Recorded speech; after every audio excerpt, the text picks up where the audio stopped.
With the original Dead Space releasing back in 2008, this was one game I never got the chance to play, so when I saw the trailer for the remake, I was definitely intrigued. I heard great things about this game, but I wasn't sure if I would like it because I had never played anything similar to it. But when I thought about it, a game where you had aliens, guns, and tons of violence, it was more my alley than I realized. But what I wasn't expecting was just how much I would end up loving this game, which turned out to be a lot.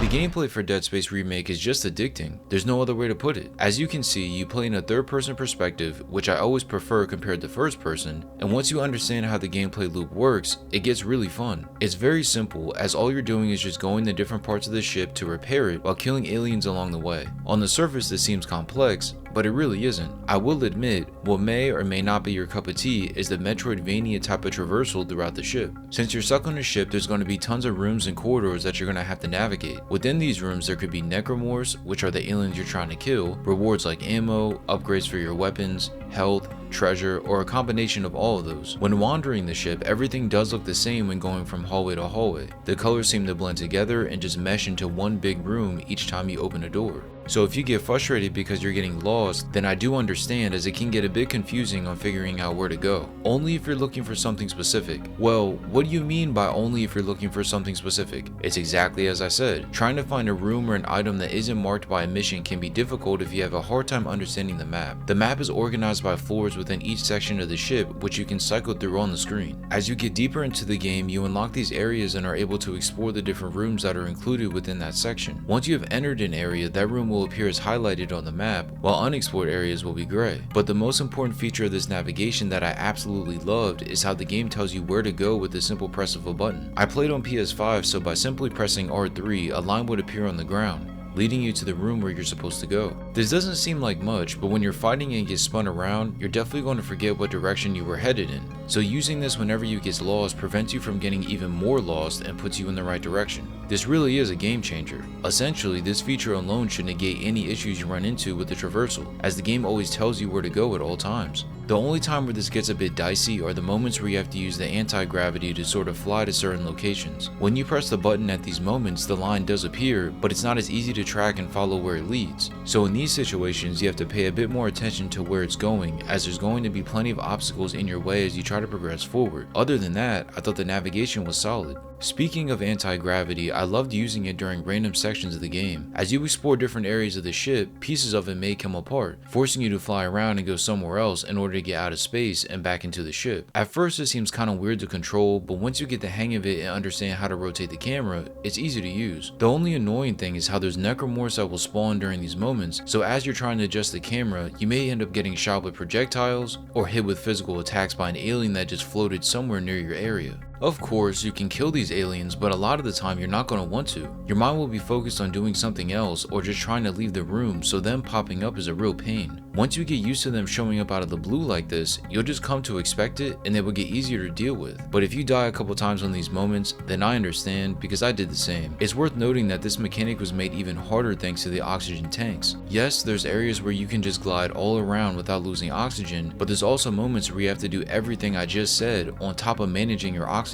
This makes whatever you're doing that much harder. I couldn't tell you the amount of times I died during these sections simply because I forgot to fill up my oxygen. The game gives you these little oxygen stations where you can get a refill, but sometimes they're kind of hidden off to the side, so they're easy to miss. Once you get a refill, things can keep moving as they were. So as you're doing whatever it is for the mission, you have to keep an eye on your oxygen and kill necromorphs along the way, while also not running into a machine or mechanism that can rip you to shreds. This part of the traversal can be really tricky when playing on hard mode or impossible, but once you understand how all of it works, it becomes a fun challenge. Now let's talk about the best part of the game, the gunplay. As you already know, you're going to be going up and down this entire ship, and as you're doing that, there's going to be aliens to kill at almost every turn. Some will be small, others normal sized, and some will be really big. All have weaknesses that can be exploited and movements that can be memorized once you encounter them enough. Now one of these enemies is too hard to overcome, you just have to understand how they function, kind of like everything else in the game. How exactly do you kill these aliens? Well, you've got a plethora of options at your disposal. The first thing you're able to use are your fists and feet, which is a swipe and stomp attack, but are good ways to finish off the aliens once their health is too low. For the majority of the game, you're going to be cycling through the weapons. The weapons is by far the most memorable part of the gameplay when it comes to Dead Space. There's a handful to choose from, but you're only able to equip and hold 4 at a time, meaning that if you wanted to use a weapon that's not in your inventory, you're going to have to go back to the store and equip it in there. When it came to my playthroughs, I mainly stuck to the plasma cutter, machine gun, ripper, and the best of all, the force gun. Now before I talk about the other 3 weapons, I've got to talk about the force gun. This gun is absolutely OP. It doesn't matter what mode you're playing on, this weapon absolutely shreds. When you press the trigger, it lets out this giant shockwave that just peels the skin off the aliens. The only gun that I can think of that's similar is the thunder gun from Call of Duty Zombies. If you've ever used that, then you know exactly what I'm talking about. It works the exact same way. This gun is so good that as soon as I unlock it, or if I'm doing a New Game Plus run, I use it all the time. Now of course on the harder difficulties it's not a one shot, but it still only takes a couple of them to put the enemies down for good. I think the next best weapon is the plasma cutter, which is the first weapon you receive in the game. It works on pretty much every enemy and has the ability to rotate its reticle from horizontal to vertical and vice versa. It has a good amount of ammo and slices through most of the aliens in only a handful of shots. On a first run, using this is going to be your best bet as it's easy to use and powerful as hell.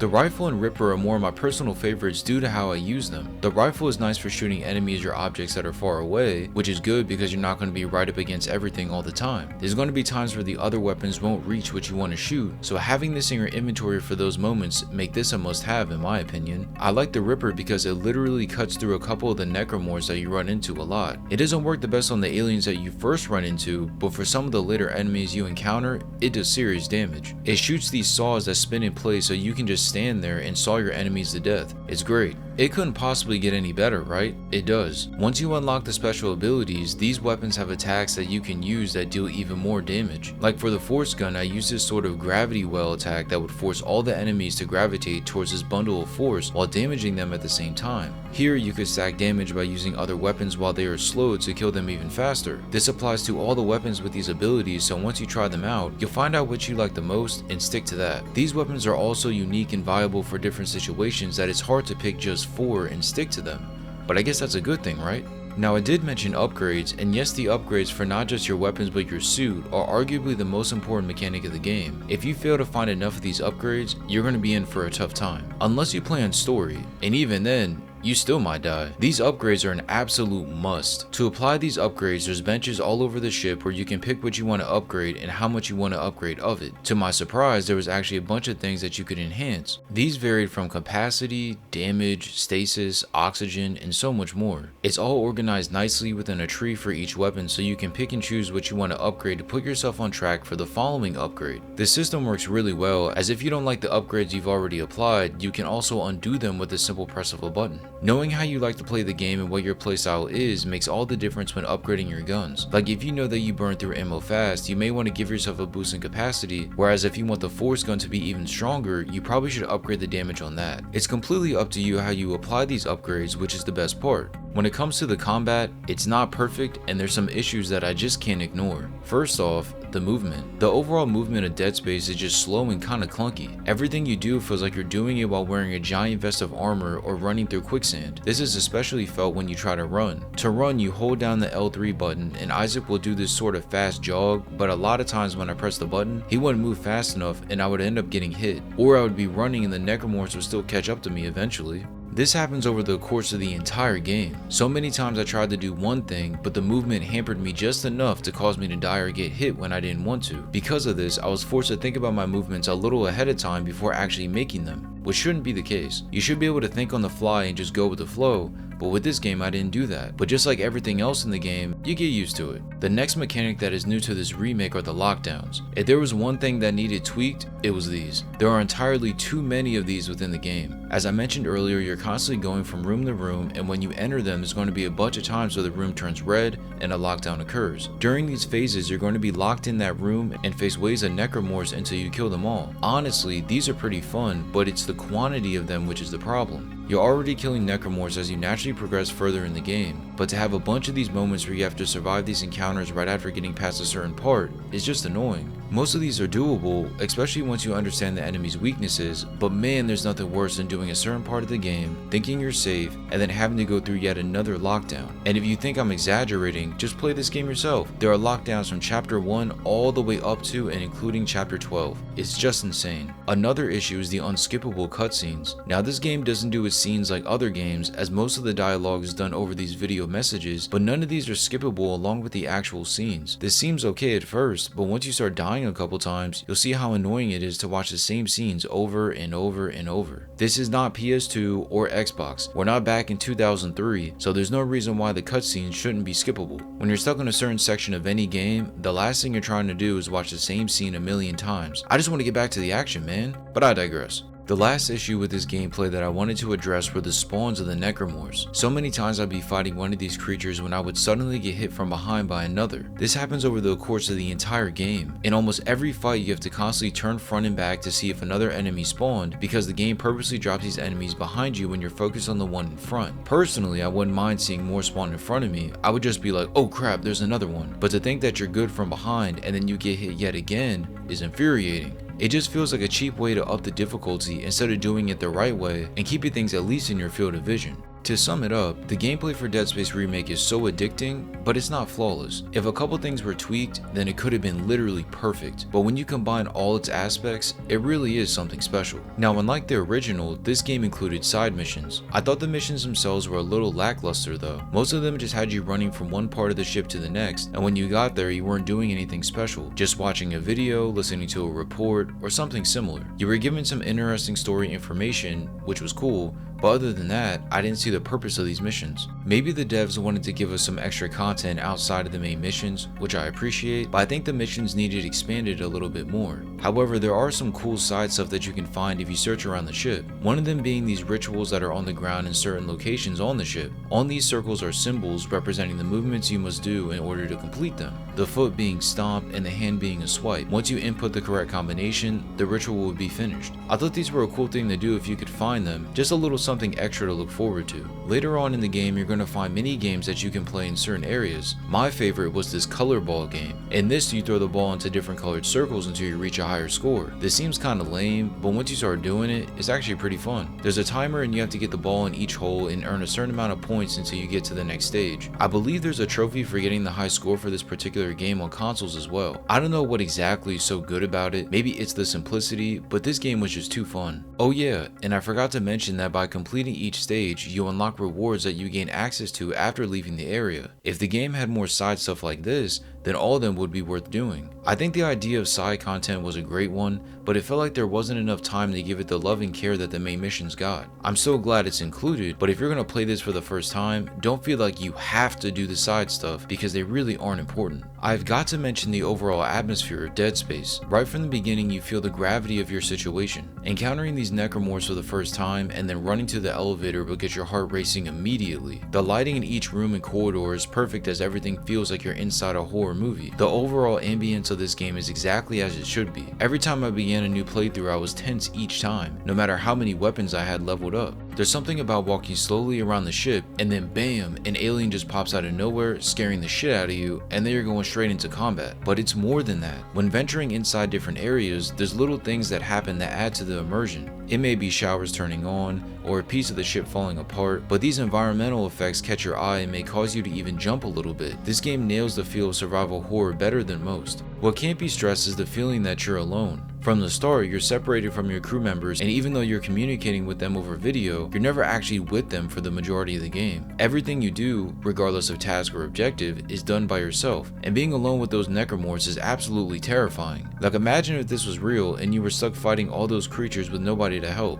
Then to make things feel even more daunting is when you would lose crew members or other notable characters. It just added to the entire feeling of hopelessness and despair. Like no matter what you do, you're screwed because something will go wrong. Compared to other sci-fi games, Dead Space does an outstanding job at making you feel like you're on the Ishimura. If this will be your first time playing the game, then play with all the lights off and headphones in for a truly immersive experience. Trust me, it's worth it. The story for Dead Space was so much better than I thought it was gonna be. Going into this, I just thought we were gonna fight some aliens, save the day, and then go home. but it turned out to be so much more than that. There's a backstory that was told, and the plot twists in this game make the story unforgettable. So let me at least set up the premise of how the story starts. So you play as Isaac Clarke and crash land onto a ship where your crew finds the necromorphs have taken over. We then split up to discover why the ship's crew has been turned into these creatures, only to discover what the ship was really carrying and the true intentions of everyone remaining on board. From there is where the story expands and gets juicy. I'll avoid spoilers, but man, this story is good. Some may not like how it's told, as I said earlier there's not many cutscenes, but instead, the story is mostly told through video messages that are shared between crew members. It's a bit different at first, but you get used to it after a couple of the videos. What I love about this story is that it's so simplistic, but complex at the same time. Like the whole goal of this story is to repair the ship enough so you can find a way off it, but so much more happens in between. It feels like at every turn, something goes wrong. This entire story has you taking one step forward and 2 steps back, and when you go back, you find out something important that you didn't know before. This could be regarding a character or the events that help clear up how the situation was created in the first place. This story has a gradual ramp up that slowly feeds you enough information to keep you interested, but not enough for you to figure everything out, and that's awesome. Right when you think you know exactly what's going on, somebody makes a decision to reveal something that will have you like, are you kidding me? And these aren't even considered plot twists, they're just little nuggets of information that can be revealed to you via video message or audio log. There are audio logs and reports that can be found all over the ship that offer additional story beats that aren't told in the main cutscenes. These don't seem important, but compared to other games where they litter the game with these things, a lot of these do hold some weight. Similar to other story games, I tend to get attached to the characters when the story is good,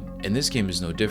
So when certain people ended up dying, I was in shambles. And what hurts even more is seeing how and why these people end up dying. When a game can grab me emotionally even a little bit, I tend to enjoy it that much more, and that was definitely the case with Dead Space. I felt so bad for Isaac and couldn't believe that he was going through what he was while just trying to do the right thing. It's some BS, really.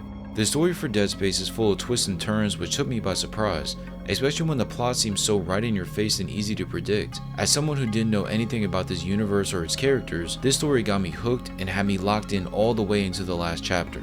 I loved it. Overall, Dead Space Remake is how a remake is supposed to be made. For the most part, it takes everything from the OG and makes it way better. The graphics are absolutely stunning, and outside of some of the clunky combat, along with some questionable gameplay decisions, this game is amazing. Dead Space nails the survival horror look and feel in every way imaginable. For those reasons, I'm going to give this game a 9.